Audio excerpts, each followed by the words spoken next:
Hey, my name is Saba and welcome back. Today I'm going to be talking to you about my first designer purchase as an attending physician. Throughout this video, I'm going to go through the process of how I picked my first piece and how I saved up for it. Throughout this whole video, it's going to have just a lot of information that I feel is applicable to every single large purchase you can make, and it can be scaled up and it can be scaled down depending on what your goals and priorities are. So without further ado, let's jump into the content. So throughout medical school and residency, for those 8 years, I carried the same handbag. It was like this hobo bag that was a really nice leather initially, but I just wore it so much.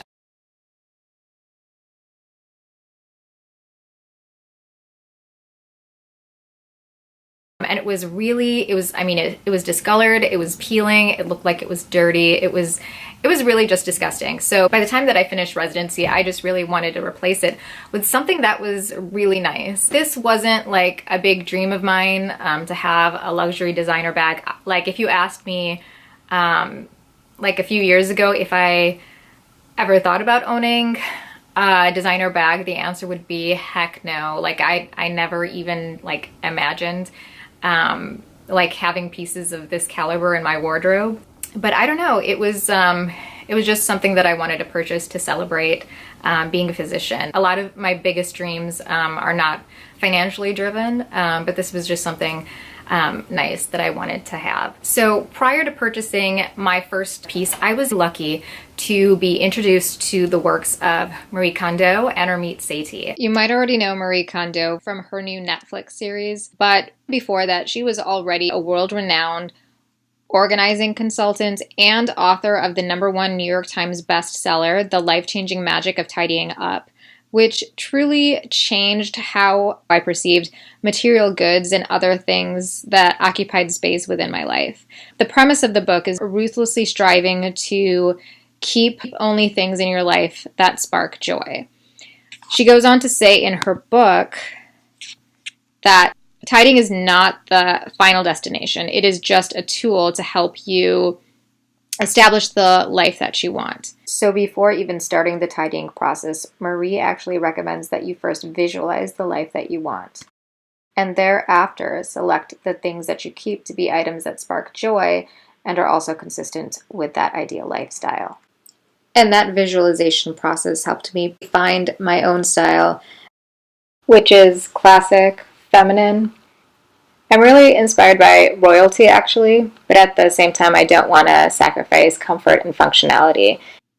So I wanted a bag that evoked that kind of style. One of the difficulties that I found with Marie Kondo's style of tidying up was that it makes it really hard to make, for me, to make new purchases because of the thought and the planning that goes into every additional piece within your wardrobe. I wanted to go through that process just once so that I can invest in all of the other things that matter a little bit more to me than a bag, such as my health, my family, paying off my student loans, savings, and all of that. So I was looking for a bag that met every single one of my style needs and my functional needs. One bag to rule them all.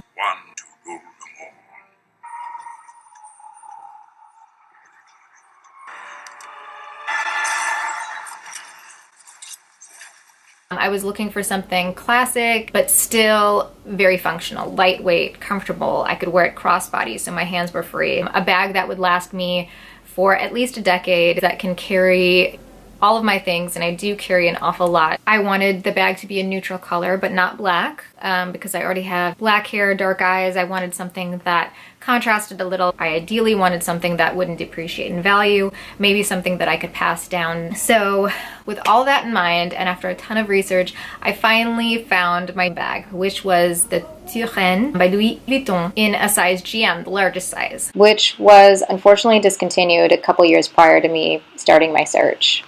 So I looked at a bunch of different bags after that. I looked at a Ferragamo, which was a really discreet tote bag. Then I looked at the Fendi Trois Jours, but the calfskin leather was extremely delicate I was afraid that it wouldn't wear well, and the pointed ends of the bag were very delicate, and actually when it came shipped to me were bent already. I even looked at the Givenchy Antigona. It's such a heavy bag. It's made of all leather. Even though it's a beautiful bag, it would stick out really unflatteringly against my body. So after much research, I finally found the bag that I was looking for.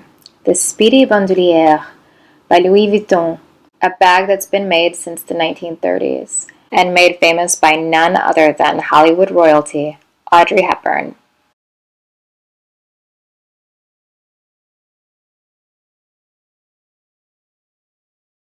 Interestingly enough, before I purchased my first Louis Vuitton bag, I actually thought it was really an unattractive piece before I knew what it was. But I found that this bag fits like everything that I want in regards to style aspect, but it's also the most functional. Like, canvas is incredibly lightweight. It was definitely the lightest out of all the bags that I tried. So after I decided on the bag that I wanted, I had to figure out how I was going to pay for it. In order to save for the bag that I wanted, as well as help me out with my financials in general, I looked to the advice of Ramit Sethi. Hey guys, Ramit Sethi here, author of the New York Times bestseller, I Will Teach You to Be Rich. He basically teaches people the financial savvy necessary, as well as how to overcome their own psychology to build the life that they want. His guide to personal finance is one of the best guides to personal finance available on the internet, and it's completely free. I'll link all the information below, but a huge component of personal finance that he talks about is automating your finances. Basically getting everything set up so that you can pay for things and save for things without having to exert much effort. So one of the concepts that he talks about in automating your finances is this idea of sub-savings accounts. So like Ramit, I set up a savings account with Capital One 360. And within this particular account, I have about 8 sub-savings accounts. And through direct deposit from my employer, a certain percentage or a certain amount goes from my paycheck to each of these accounts. One of these 8 accounts is reserved strictly for luxury items on my wish list. That is how I save for things. So you can apply this information however you want, but this is how I applied it for this purchase. That particular handbag I purchased about a year and a half ago, so its price with taxes was the price of the bag now. So, for example, I wanted that bag 6 months from starting saving. I get paid bi-weekly, so every other week, $121 would get deposited into the sub-savings account in order to save for this bag. By the end of the saving period, I had enough money to buy the bag. Now, these designer handbags, they do increase in price over time, so this price will go up. I just ate the cost of the price increase. I didn't factor it into my savings personally, but you can. So after I accumulated enough money for this bag, I paid for that bag with my credit card so I could earn frequent flyer miles. And then I used the money in my sub-savings account to pay off my credit card. I purchased my bag at a Louis Vuitton boutique, and I feel like for me personally, more thought is required in order to make a designer purchase, because for most boutiques, the return policy is it has to be in new unworn condition and returned within the first 14 days.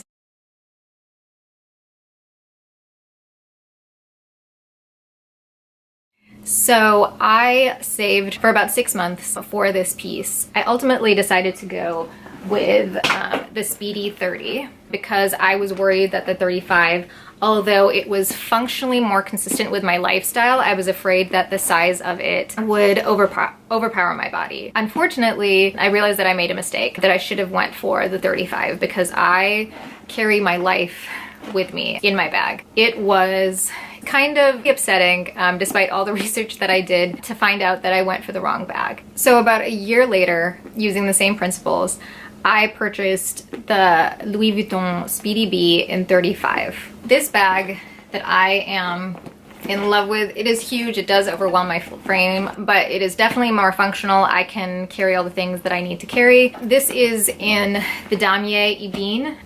I don't think I'm saying that right, but the reason I went with this was because it was a really subtle print that's not very well recognized. I am not really big into vachetta leather because it patinas and ages, and for me, I do want my bags to look as close to brand new as possible. So that's why I went with this particular leather. It has a zip top. That's important for me from a security standpoint. Plus the opening, especially in my Speedy 30, isn't really very big, which can be cumbersome, and the zipper would kind of scratch my forearm and a little bit of my wrist, which I did not like. I feel like I kind of like that in a way because it's just a more secure bag than the Never Full tote, which I know is very popular, and I hope to add that to my collection at some point. But I really wanted the security of a zip top bag. One thing to know about the bag is that this leather is incredibly stiff. Carrying as much stuff as I do, the leather did weigh on my shoulder and cause me some issues. I do have some shoulder issues to begin with, so I needed a more comfortable strap, and using the same principles, I invested in the Monogram shoulder strap. Because of my height, I'm 5'2", it really sits well on my frame. And I can wear it crossbody, though it is meant on, I think, people who have a normal height to be just a shoulder strap. I do really like how it contrasts with the Damier Ebene. And if I want to be more discreet, I can flip the strap over and just have like that black contrast. This particular strap was made in Spain. It does have that information when you reverse the strap, which I don't know if I'm a fan of that.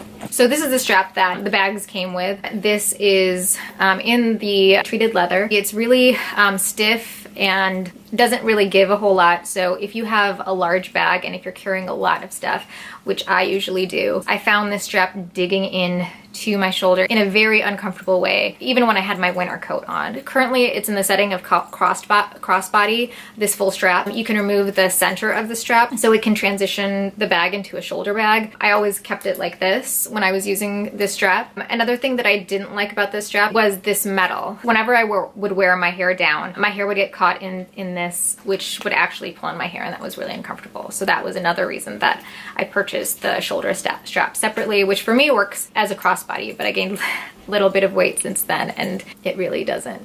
It looks like I'm suffocating, and it isn't the cutest crossbody strap ever, but that's fine. I'm fine with that. I find more structured bags are more consistent with my style, so I do have a base shaper that I purchased for this bag. I also did buy a purse organizer from Samorga, but I felt like it decreased the overall space I had in the bag for all my stuff, and it gave like a way too structured look to the bag, which I didn't like.